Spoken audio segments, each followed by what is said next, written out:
주택담보대출 금리가 지금 계속 치솟고 있죠. 지금 보시는 것처럼 30년 고종 같은 경우에는 6.02%, 6%대를 넘어섰고요. 보시다시피 지금 5% 넘었었을 때도 한참 얘기가 있었는데 떨어지는가 싶더니 다시 지금 올라간 상황이죠. 그리고 15년 고정금리도 5.21%로 지금 올라가 있는 상태입니다. 대신에 이제 5-1 ARM이라고 부르는 이 5년 동안은 고정금리 하지만 5년 뒤부터는 변동금리로 풀리는 거죠. 이게 5-1 ARM 같은 경우에는 4.93%, 뭐 여전히 많이 올라간 거긴 합니다. 지금 보시는 것처럼 ARM도 지금 굉장히 많이 올라가 있는 거긴 한데 그래도 지금 뭐 30년 고정이자 6.02%에 비하면은 1.0 뭐 한 9%, 1.09%. 그나마 그것도 좀 의미가 있는 숫자라고 좀 볼 수가 있는 거죠. 1% 이상 차이가 나니까. 30년 고정으로 이야기했을 때 계산을 대충 해보면은 한 1% 정도 차이가 나면은 월 페이먼이 한 70불, 80불 정도 차이가 납니다. 월 페이먼 내는 거에. 그러니까 월 7, 80불 정도를 줄일 수가, 어쩌면 한 월 100불 정도를 줄일 수 있을지도 모르죠. 암으로 하면은.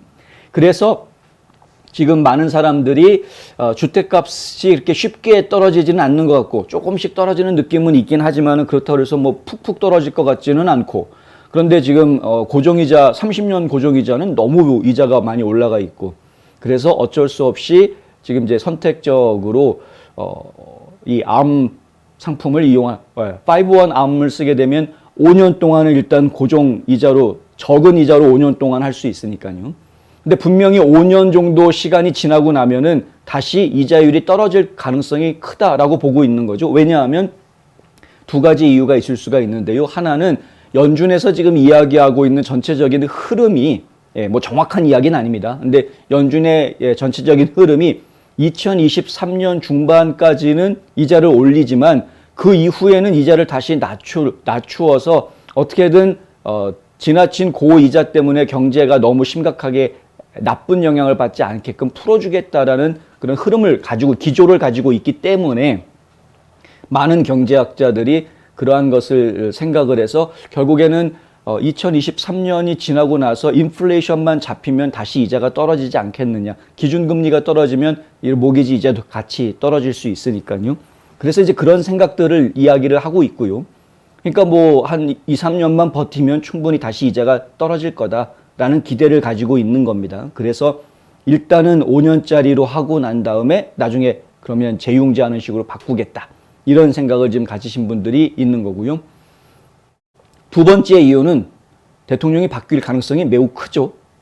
지금 이제 2024년이 되면은 대통령 선거가 있고 2025년이면 백악관 주인이 바뀔 가능성이 있다. 자, 요번에 올해 11월 달에서 중간 선거 마치고 난 다음에 공화당이 의회를 이제 다수당으로 차지하게 되고 그리고 2024년 선거 지나서 2025년부터 트럼프가 백악관에 복귀를 하게 된다면 그럴 가능성이 현재로서는 굉장히 큽니다.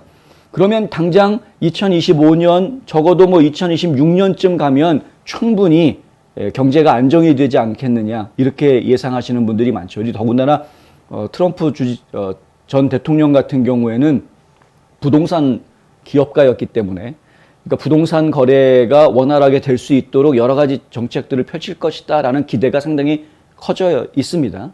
그러니까 이러니 결국에는 몇 년 지나면 괜찮아질 거다라는 생각을 가지시는 분들이 많습니다.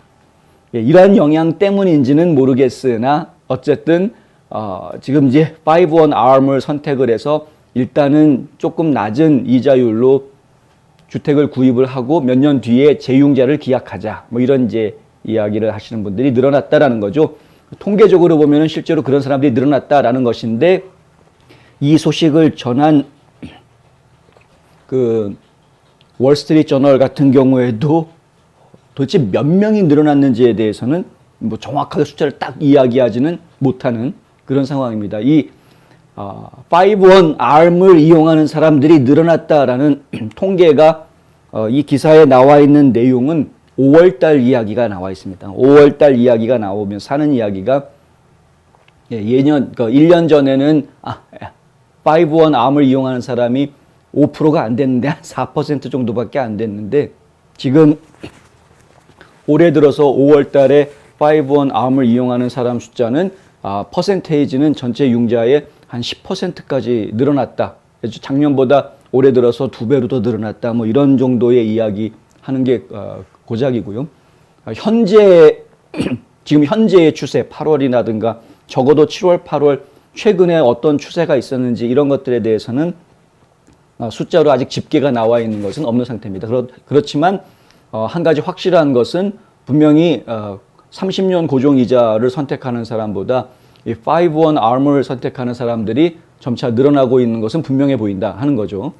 이 소식을 전해드리는 이유는 따로 있습니다. 뭐냐 하면은요, 5-1 ARM이 그러면은 정말 안전한 거냐 하는 게 문제입니다.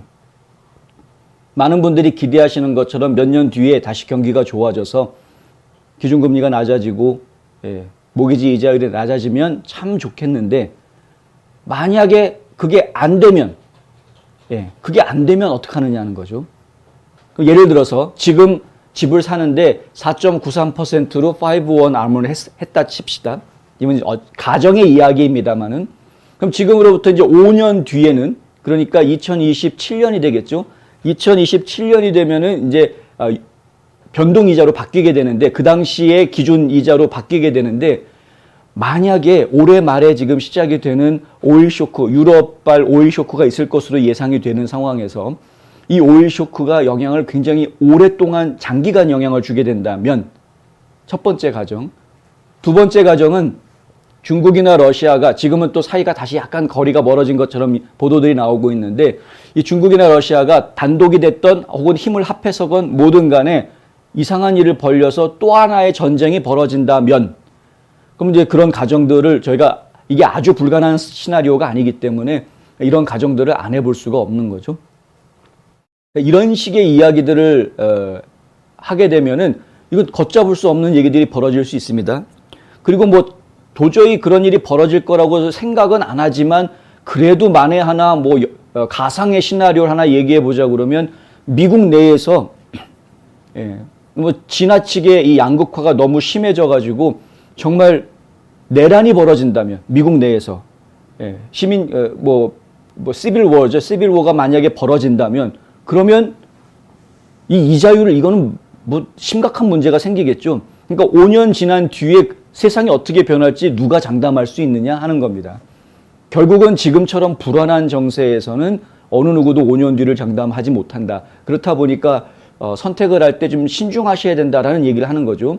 만약에 5년 뒤에 딱 갔는데 그때 이자율이 예전에 80년대 이자, 70년대, 80년대 이자처럼 막 10몇 퍼센트 막 이렇게 나오면, 갑자기 이자가 10몇 퍼센트로 5%도 안 되던 이자를 내던 분이 갑자기 10몇 프로 이자를 내려고 그러면은 못 내죠. 불가능한 겁니다. 그래서 그냥 깡통주택들이 막 튀어나오게 되는 거죠.